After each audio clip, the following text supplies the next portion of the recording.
Okay, in this lecture we will solve the next problem of supernode। तो आप इस circuit पे देखिए, इस सर्किट में ये कैसा सोर्स है, इंडिपेंडेंट वोल्टेज सोर्स है और यहाँ पे कितने नोड हैं। आप देखिए यहाँ पे करंट क्या हो जाएगी, डिवाइड हो जाएगी। ये एक नोड होगा, यहाँ पे करंट डिवाइड हो जाएगी, ये भी एक नोड होगा और यहाँ पे करंट मीट कर जाएगी, ये भी एक नोड होगा। आप देखिए कि ये जो नोड नंबर VC और नोड नंबर VD दोनों के बीच में क्या रेजिस्टेंस है, नहीं है, तो दोनों सेम नोड होगा। तो ये नोड किससे कनेक्टेड है, ग्राउंड से कनेक्टेड है। इस ग्राउंड को कौन सा ग्राउंड बोलते हैं, अर्थ ग्राउंड बोलते हैं। अच्छा, इसके साथ साथ ये भी देखिए VA और VB के बीच में एक वोल्टेज सोर्स लगा हुआ है। क्या VA और VB के बीच में किसी भी तरीके का रेजिस्टेंस लगा हुआ है? नहीं। मैंने आपको बताया था कि दो नोड के बीच में कभी भी एक वोल्टेज सोर्स आ जाए तो वो प्रॉब्लम किसकी होगी, सुपर नोड की होगी। तो ये प्रॉब्लम किसकी है, सुपर नोड की है। तो इसको देख के आप यहाँ पे देखिए, पहले आप सब कुछ भूल जाइए। यहाँ पे VA और VB को देखिए, तो देखिए ये कैसा दिख रहा है, ये एक वोल्टेज सोर्स है। वोल्टेज सोर्स में इसकी वैल्यू कितना है, 4 है। यहाँ पे VA है और ये VB है। आपके पास एक मल्टीमीटर है, ये प्लस ये माइनस। प्लस टर्मिनल को यहाँ कनेक्ट करिए, माइनस को यहाँ पे कनेक्ट करिए। तो देखिए ये जो मल्टीमीटर की जो रीडिंग आएगी 4 वोल्ट आएगी, यानी कि ये मल्टीमीटर आपको बताता है इन दोनों पॉइंट का पोटेंशियल डिफरेंस कितना है, 4 वोल्ट है। पोटेंशियल का डिफरेंस है, यानी VA minus VB equals to 4। तो ये पहली इक्वेशन डेवलप हो जाएगी। दूसरी इक्वेशन कैसे डेवलप करेंगे, मैंने आपको बताया था कि दूसरी इक्वेशन जब भी आप डेवलप करेंगे तो इसको अपसेंट कर दीजिए, अपसेंट कर लीजिए। ऐसे इस तरीके से अपसेंट कर दीजिए। आप VA की एक सेपरेट इक्वेशन लिख लीजिए और VB की एक सेपरेट इक्वेशन लिखिए। चलिए VA की इक्वेशन लिखते हैं। तो VA नोड कनेक्टेड है 3 से, VA माइनस 3 डिवाइडेड बाई 1, ये रफ वर्क है। VA minus 3 divided by 1, VA node connected है ग्राउंड से, VA minus 0 divided by 2 with the help of 2। अच्छा, VB की लिखिए, क्या लिखेंगे, VB नोड कनेक्टेड है किससे, ग्राउंड से, किसकी हेल्प से, 5 की हेल्प से। VB नोड किससे कनेक्टेड है, 7 से, VB minus 7 with the help of 6। इन दोनों इक्वेशन को मिला दीजिए, क्लब कर दीजिए। तो क्या बन जाएगा, VA minus 3 divided by 1, VA minus 0 divided by 2, VB minus 0 divided by 5 plus VB minus 7 divided by 6 is equal to, right hand side पे भी क्लब करिए तो कितना आंसर आएगा, 0 आएगा। तो आपको क्या पता चला कि आप इस तरीके से दो इक्वेशन क्या कर सकते हैं, डेवलप कर सकते हैं। इन सभी लेक्चर्स में हम सिर्फ इक्वेशन को डेवलप करना सीख रहे हैं, बाद में हम इनको सॉल्व भी करेंगे। तो चलिए इस प्रॉब्लम पे देखिए, इस प्रॉब्लम पे देखिए, क्या ये कैसे सोर्स है, ये कैसा सोर्स है, इंडिपेंडेंट वोल्टेज सोर्स है। ये कैसा सोर्स है, इंडिपेंडेंट करंट सोर्स है। मैं इसको इंडिपेंडेंट क्यों कह रहा हूँ, क्योंकि इसका शेप कैसा है, सर्कुलर शेप है। ये नोड कौन सा नोड होगा, ग्राउंड नोड होगा। अच्छा, सोच के देखिए VC और VD क्या सेम नोड होंगे, बिल्कुल होंगे, क्योंकि VC और VD के बीच में किसी भी तरीके का रेजिस्टेंस नहीं है। इस ग्राउंड का नाम क्या है, अर्थ ग्राउंड है। चलिए, क्या ये एक नोड है, हाँ बिल्कुल है। यहाँ पे करंट क्या हो जाएगी, डिवाइड हो जाएगी। क्या एक नोड है ये, बिल्कुल है। यहाँ करंट डिवाइड हो जाएगी, यहाँ पे मीट कर जाएगी और यहाँ पे मीट कर जाएगी। अच्छा देखिए, VA और VB के बीच में एक वोल्टेज सोर्स लगा हुआ है। क्या कोई रेजिस्टेंस है, नहीं है। VA और VB के बीच में एक वोल्टेज सोर्स है, मतलब पक्की बात है प्रॉब्लम किसकी है, सुपर नोड की है। तो चलिए फिर से वही काम करते हैं। VA और VB को ऐसे सेलेक्ट कर लीजिए। ये देखिए प्लस माइनस, ये कितना है 10, यहाँ पे VA और यहाँ पे क्या लिख लीजिए, VB। दोनों का पोटेंशियल डिफरेंस कितना आएगा, 10 वोल्ट। तो मैंने क्या लिख लिया, VA minus VB equals to 10 volt. फिर मैंने क्या बोला कि दूसरा जब इक्वेशन लिखते हैं तो वोल्टेज सोर्स को अपसेंट कर दीजिए, अपसेंट कर दीजिए। वी ए की एक सेपरेट इक्वेशन लिख लीजिए और वी बी की एक सेपरेट इक्वेशन लिख लीजिए। ये रफ वर्क है, लिख लीजिए। पहले वी ए की इक्वेशन लिखेंगे तो कैसे लिखेंगे, V A minus two divided by 1।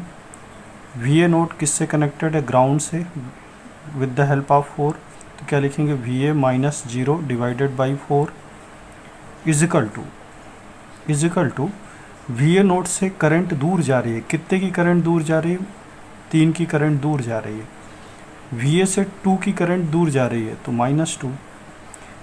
दोनों करंट में माइनस साइन क्यों लिखा, क्योंकि ये दोनों जो करंट है वी ए नोट से क्या जा रही है, दूर जा रही हैं, इसलिए। इसी तरीके से वी बी नोट की इक्वेशन लिखिए। वी बी नोट कनेक्टेड है 7 से, वी बी -7 किसकी हेल्प से, 5 की हेल्प से। वी बी नोट कनेक्टेड है +9 से। ये यहाँ पे प्लस साइन क्यों आया, क्योंकि यहाँ पे माइनस साइन है, इसलिए।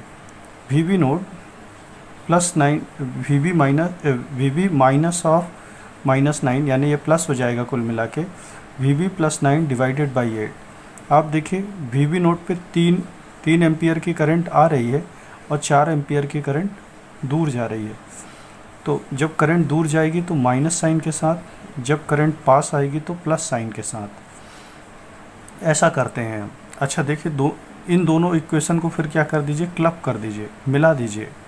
फिर से एक बार समझते हैं कि V A minus V B equals to कितना आ गया, 10 वोल्ट। वी ए की सेपरेट इक्वेशन लिखिए, वी बी की सेपरेट इक्वेशन लिखिए, इन दोनों को मिला दीजिए। V A -2 divided by 1, V A -0 divided by 4 is equal to -2 क्यों, क्योंकि करंट 2 एम्पियर की करंट दूर जा रही है। -3 क्योंकि 3 एम्पियर की करंट दूर जा रही है। तो -2 -3 राइट हैंड साइड पे लिख लीजिए। वी बी नोट की इक्वेशन कैसे लिखेंगे, V B -7 divided by 5, V B +9 divided by 8। यहाँ पे प्लस साइन क्यों आया, क्योंकि इस वोल्टेज सोर्स का हम कैसा साइन देख रहे हैं, negative sign. Is equal to 4 ampere की करंट दूर जा रही है, मतलब -4। 3 एम्पियर की करंट नोड पे आ रही है, मतलब +3। दोनों को मिलाइए, दोनों को मिलाएंगे तो क्या हो जाएगा, वी ए -2 इस तरफ हो जाएगा, वी ए बाई 4 ये हो जाएगा, यहाँ पे वी बी -7/5 ये हो जाएगा, वी बी +9 बाई 8 ये हो जाएगा। इसी तरीके से राइट हैंड साइड को जोड़ेंगे तो क्या आ जाएगा, ये -3 और ये +3 तो कट जाएगा, -2 -4 कितना हो जाएगा, -6 हो जाएगा। तो इस तरीके से हम इस नोड की सुपर नोड की इक्वेशन लिख सकते हैं। चलिए एक और एग्जांपल देखते हैं। आप देखिए इस प्रॉब्लम में, देखिए ये कैसा ग्राउंड है, अर्थ ग्राउंड है। यहाँ पे कितने नोड होंगे, देखिए यहाँ पे करंट क्या हो जाएगी, डिवाइड हो जाएगी। यहाँ पे भी करंट क्या हो जाएगी, डिवाइड हो जाएगी। ये दूसरा नोड, यहाँ पे भी करंट डिवाइड हो जाएगी, यहाँ पे भी करंट डिवाइड हो जाएगी। अच्छा देखिए, वी ए और वी बी, V1 और V2 और V2 के बीच में क्या कोई रेजिस्टेंस है, नहीं है। V1 और V2 के बीच में एक वोल्टेज सोर्स है, पक्की बात है। V1 और V2 के बीच में क्या लगेगा, सुपर नोड। इसी तरीके से V3 और V4 के बीच में देखिए क्या एक वोल्टेज सोर्स है, बिल्कुल है।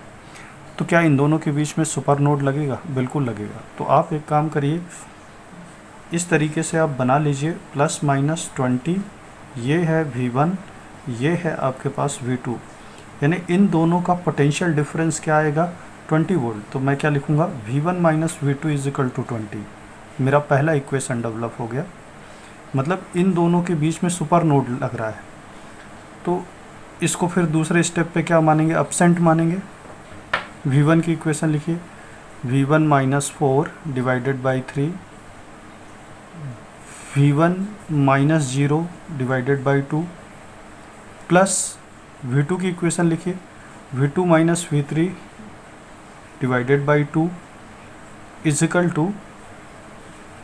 टू 10। चाहे तो आप इसको सेपरेटली भी लिख सकते हैं। कैसे लिखेंगे, आप एक काम करिए कि V1 की इक्वेशन यहाँ पे लिख लीजिए, यहाँ पे लिखिए V1 -V4 divided by 3 plus V1 -0 divided by 2 is equal to 0। ये V1 की इक्वेशन लिख लिए। इसी तरीके से V2 की इक्वेशन लिखिए, V2 minus V3 divided by 2 is equal to 10।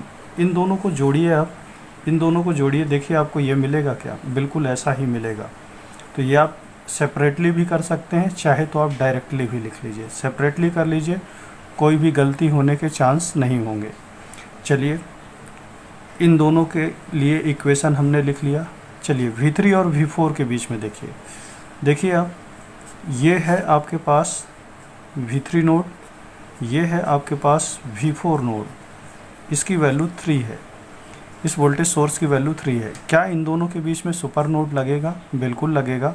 क्यों? क्योंकि दोनों नोड के बीच में एक वोल्टेज सोर्स है।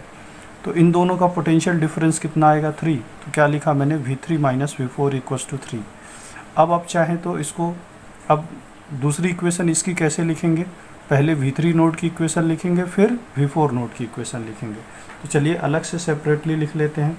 तो कैसे लिखेंगे? V3 माइनस V2 ये वाला divided by 2 plus V3 minus 0 divided by 4 equals to 0। ये V3 की सेपरेट इक्वेशन लिख लिया।